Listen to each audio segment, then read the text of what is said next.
जिम्मेवारी कौन देगा आपको? अगर काम का जिम्मेवारी दिया गया जिला प्रशासन की ओर से, आप कैसे पल्ला झाड़ रहे थे?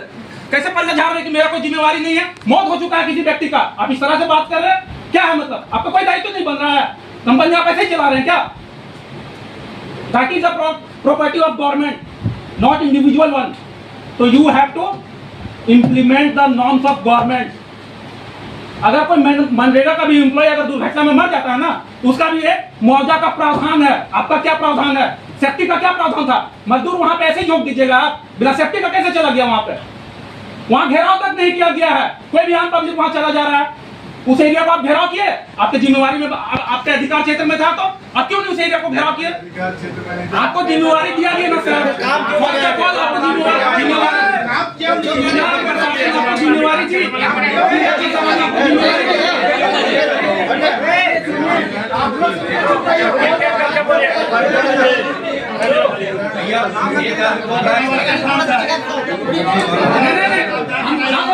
डीजीएमएस एक्ट क्या करता है?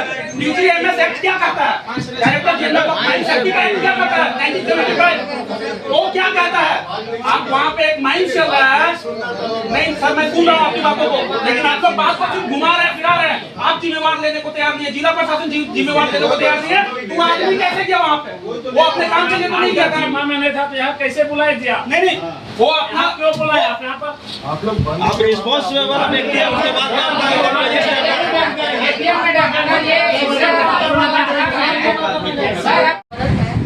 तो आप अपनी बात को रख सकते हैं। अभी तक आपने जो भी डीएम साहब से वार्ता कर दी होगी, हो सकता है कुछ बातों में सहमति बनी हो, कुछ बातों में नहीं भी बनी हो, तो उस बात को आप लोग बात कर जाएंगे या क्या बात करना चाहते हैं?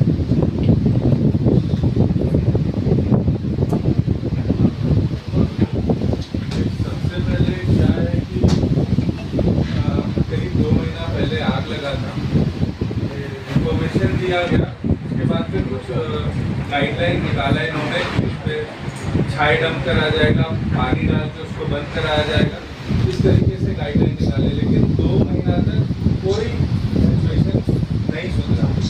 तो अब जब इसका टेंडर सीएम साहब ने निकाल दिया, मतलब सीसीएल ने निकाल दिया, जिससे पानी हम भरेंगे, इस पर हम छाई डाल के इसको हम बुझाएंगे, तो अब सीधा सवाल है, रिस्पॉन्सिबिलिटी इनके सर पे आ गया।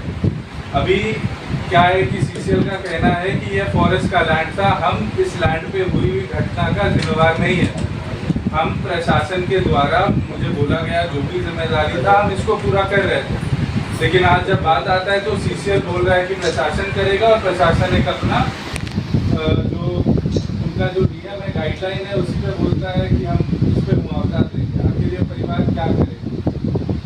सबसे पहला बात तो ये जो डिपार्टमेंट का जो झोल है, ये जो डिपार्टमेंट का जो आरोप प्रति आरोप है, इसका सबसे पहले निष्कर्ष निकालना पड़ेगा। उसके बाद कौन सा विभाग, कौन सा डिपार्टमेंट इनको क्या मुआवजा देगा, क्या नौकरी देगा, इसके बदले क्या सोल्यूशन निकालेगा, ये हम लोग को देखना होगा। सबसे पहले तो ये चीज़ अगर जीएम साहब करेंगे तो जीएम साहब के सामने इनको सारा डिमांड देंगे। अगर जिला प्रशासन करेगा तो जिला प्रशासन को हम लोग सीधा बात रखा जाएगा। आखिर इनके पास जा रहे हैं, ये बोले मेरे जुरिस्डिक्शन में नहीं है, प्रशासन के पास जा रहे हैं, तो फिर आप आए, आप बताइए क्या देंगे इस चीज़। तो ये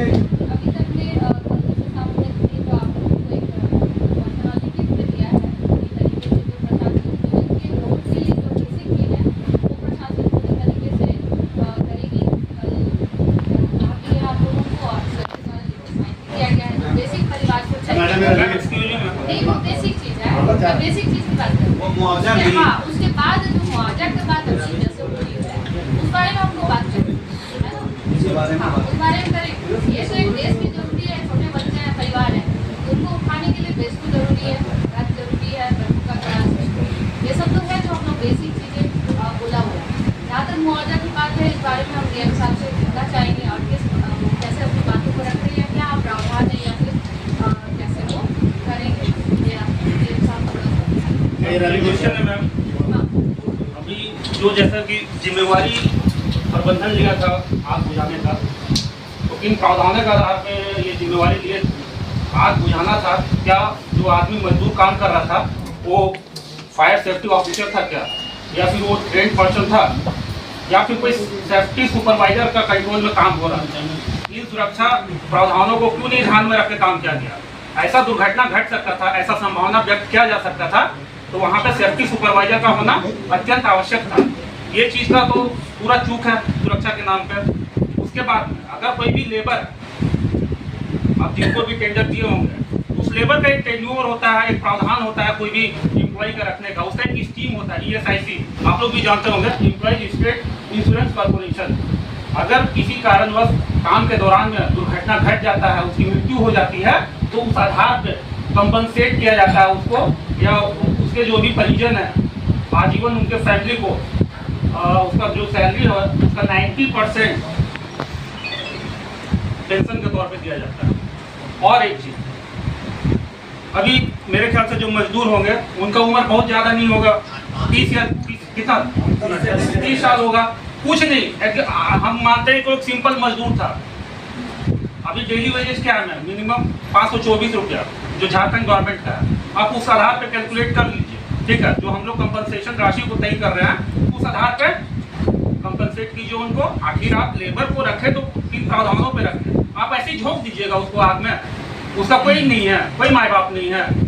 तो इन प्रावधानों को रखते हुए जिम्मेवारी राजस्व को क्षति पहुंच रहा था वहाँ पे, और वो राजकीय राजस्व को बचाने के लिए काम किया जा रहा था। जो कोयला वहाँ पे जल रहा था वो किसी का बपोती प्रॉपर्टी नहीं था, वो सरकारी प्रॉपर्टी था। तो ये सरकार का पूर्णतः जिम्मेवारी बनता है, उस फैमिली का पूर्ण जिम्मेवारी ले, और जो भी कंपनसेशन है, जो मजदूर का जो डेली वेजेस था उस आधार पे जो उसका लेफ्ट ईयर बचा हुआ था, अकॉर्डिंग टू इंश्योर्ड पॉलिसी, जो इंश्योरेंस नॉर्म कहता है, उसके आधार पे मुआवजा राशि तय किया जाए। और जो भी राशि बन के आता है, अगर महीना का 10,000 कमा रहा है, साल का 1,20,000 रुपया कमाता है, 30 साल उसका उम्र बचा हुआ था रिटायरमेंट एज का, आप उस आधार पे 36 लाख रुपया तो ऐसे ही मुआवजा बन रहा है। बाकी आप देख लीजिएगा, बहुत सारा प्रावधान है। प्रावधान में आता है भाई PF स्कीम रहता है, ग्रेचुइटी रहता है, ये सब प्लान किए नहीं किए, या मजदूर को सिर्फ मारने ही के लिए लाए थे, तो ये कहीं से भी तार्किक नहीं है। मैं हम लोग एक उचित मुआवजा के लिए आए हैं। बाकी जो सरकारी कंपनसेशन है, जो भाई दुर्घटना, और इसको दुर्घटना नहीं बोल सकते हैं, ये कोई नेचुरल हैजार्ड से नहीं हुआ है, या कोई ये प्राकृतिक आपदा से नहीं घटा है ये घटना, ये सेफ्टी में चूक की वजह से घटना घटा है। तो इन चीज आप मतलब ये सब चीज को आप दरकिनार करके नहीं चल सकते। सेफ्टी में चूक हुआ है तभी ये घटना घटा है। अगर वहाँ पे सेफ्टी सुपरवाइजर होता, उनके निगरानी में काम होता, इतनी बड़ी घटना नहीं घटती। अगर ठीक है, उसको बचाने का प्रयास किया गया, जो भुक्तभोगी हैं उनके साथ में था, उन्होंने बोला कि हम उनको क्या बोल रहे थे, गमछा दे रहे थे। काश उनके कमर में बेल्ट बांधा जाता, सेफ्टी सुपरवाइजर के अंदर में अगर काम होता तो उनको खींच लिया जाता। ये घटना नहीं घटता। तो चूक सीसर के भी लापरवाही से हुई है। अगर इनको काम का जिम्मेवारी जिला प्रशासन सौंपी तो ये अपने काम पे खड़ा नहीं होते। तो ये पूरी जिम्मेवारी इनकी बनती है, और हम लोग ग्रामीणों के साथ में हैं। उचित न्याय मिले, जो भी परिजन का डिमांड है उसके आधार पर काम किया जाए, यही बोलना है। आपकी तरफ से क्या बात आ रही है, आप थोड़ा सा लॉटरी बोलेंगे? राज्य शासन की तरफ से जो भी निर्देश राज्य सरकार कुछ निर्णय नहीं ले रही है, राज्य सरकार आप पे थोप रही है। आपका क्या कहना है? नहीं, आपका क्या कहना है? दोनों बैठे हुए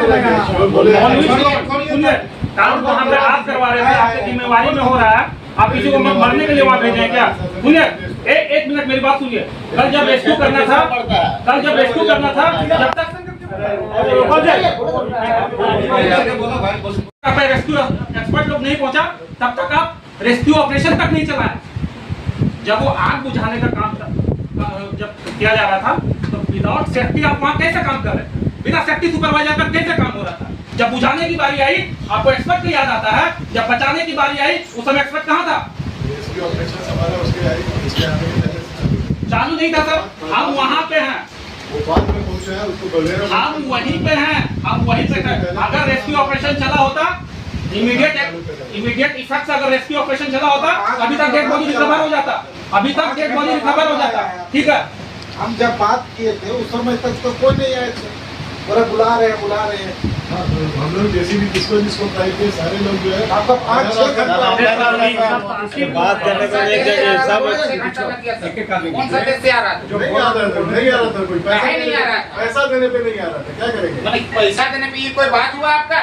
हाँ है। आप एक सक्षम पदाधिकारी है ना, तो आप इस तरह का लैंग्वेज कैसे बोल रहे हैं? फिर आप आ रहा है वाला कहे आश्वासन दे रहे हैं। श्रीमान, उनके बात आप कितना दे रहे हैं अभी सब बोलिए। क्लियर आप बोलिए। मुआवजा कितना दे रहे हैं आप सब बोलिए। राज्य शासन डिसाइड करे वही हम लोग।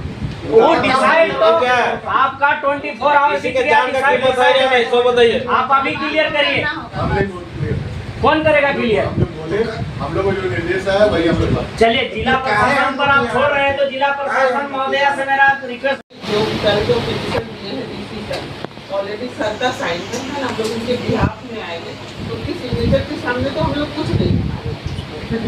मैम, ये जो प्रावधान जो लिखा हुआ है आवेदन में, ये हमको नहीं चाहिए, ठीक है? हमको नहीं चाहिए। आप हमको नौकरी दिलवाइए कंपनी में। देखिए, डीसी साहब का जो लिखा हुआ है ना, यहाँ उचित मुआवजा लिखा हुआ है। अगर डीसी साहब देने के लिए तैयार हैं तो क्या डीसी साहब भत्ते का जिम्मेवारी ले रहे हैं क्या? आखिर यहाँ तो जिम्मेवारी लेने के लिए लोग तैयार नहीं है कि भाई जीएम साहब हम बोल रहे हैं कि मेरा कोई दोषी वार नहीं है, जिला प्रशासन बोल रही है कि हम लोग कहीं से इन्वॉल्व नहीं है। आखिर जिम्मेवार कौन है बताइए? आखिर वहाँ जो काम किया जा रहा था वो किसके लिए किया जा रहा था? सरकारी जो प्रॉपर्टी था उसको बचाव के लिए काम किया जा रहा था, तो फिर उसका जिम्मेवार कौन होगा? ये पहले आप लोग डिक्लेयर कर लीजिए, तब फिर हम लोग उनसे लड़ेंगे। या तो मैनेजमेंट से लड़ते हैं या फिर जिला प्रशासन से लड़ते हैं। जिला प्रशासन के कहने पे ये लोग काम कर रहे थे, तो फिर ये लोग वो जिला प्रशासन का कहना तक नहीं मान रहे हैं। जब इनको काम का जिम्मेवारी सौंपा गया, अब किसी भी विदाउट एक्सपर्ट पर्सन को वहाँ पे काम करने के लिए भेज देते हैं, उनकी मौत हो जाता है, उसका जिम्मेवारी लेने को तैयार नहीं है, मतलब कोई भेड़ बकरी है। अगर आज एक बाइक का भी किसी बाइक के कारण अगर किसी व्यक्ति का दुर्घटना भी हो जाता है, उसका करोड़ों का मुआवजा का प्रावधान है थर्ड पार्टी इंश्योरेंस के तहत में।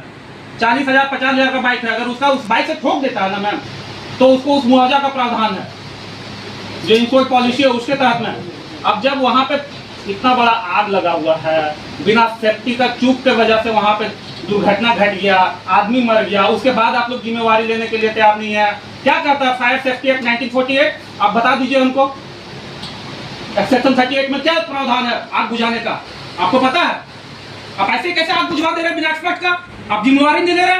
ये क्या बात हुई? जिम्मेवारी कौन देगा आपको? अगर काम का जिम्मेवारी दिया गया जिला प्रशासन की ओर से, आप कैसे पलटा झाड़ रहे थे? कैसे पलटा झाड़ रहे कि मेरा कोई जिम्मेवारी नहीं है, मौत हो चुका है किसी व्यक्ति का, आप इस तरह से बात कर रहे हैं? क्या है मतलब? आपका कोई दायित्व नहीं बन रहा है? कंपनी आप ऐसे ही चला रहे हैं क्या? That is the property of government, not individual one. तो you have to implement the norms of government. अगर कोई मनरेगा का भी एम्प्लॉय अगर दुर्घटना में मर जाता है ना, उसका भी एक मुआवजा का प्रावधान है। आपका क्या प्रावधान है? सेफ्टी का क्या प्रावधान था? मजदूर वहां पे ऐसे ही झोंक दीजिएगा आप? बिना सेफ्टी का कैसे चला गया वहां पे? वहां घेराव तक नहीं किया गया है, कोई भी आम पब्लिक वहां चला जा रहा है। उस एरिया को आप घेराव किए, आपके जिम्मेवारी में आपके अधिकार क्षेत्र में था, तो आप क्यों नहीं उस एरिया को घेराव किए? आपको जिम्मेवारी दिया गया ना सर, आपको जिम्मेवारी थी।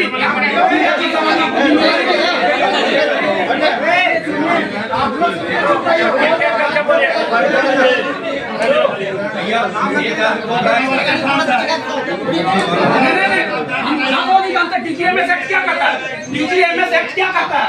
Director general of mine safety का एक्ट क्या करता है? 1975 वो क्या कहता है?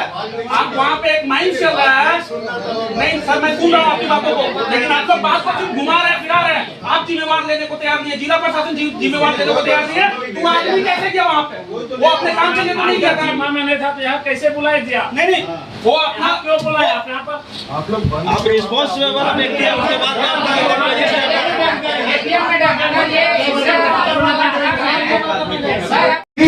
उपायुक्त रामगढ़ ऑल इन ऑल है। उपायुक्त रामगढ़ के द्वारा जो लिख करके दिया गया हम उसको मानेंगे। आपने कहा और उसमें स्पष्ट रूप से डीसी साहब ने लिख करके दिया है कि विधि सम्मत उचित मुआवजा दिया जाएगा, आप उसको मानिए, उस पर बात करिए। ज्यादा बात करने से क्या मतलब? मैडम बोलना है तो उचित मुआवजा क्या है? अभी तक उसी को डिफाइन कीजिए ना, उसी को बोलिए ना कितना होता है। मुझे भी बोलना है थोड़ा। कोई भी कंपनी अगर खोलते हैं तो मानव सबसे पहले, ह्यूमैनिटी पहले होती है। अगर ह्यूमैनिटी से अभी आप देखें तो ये 2 बच्चे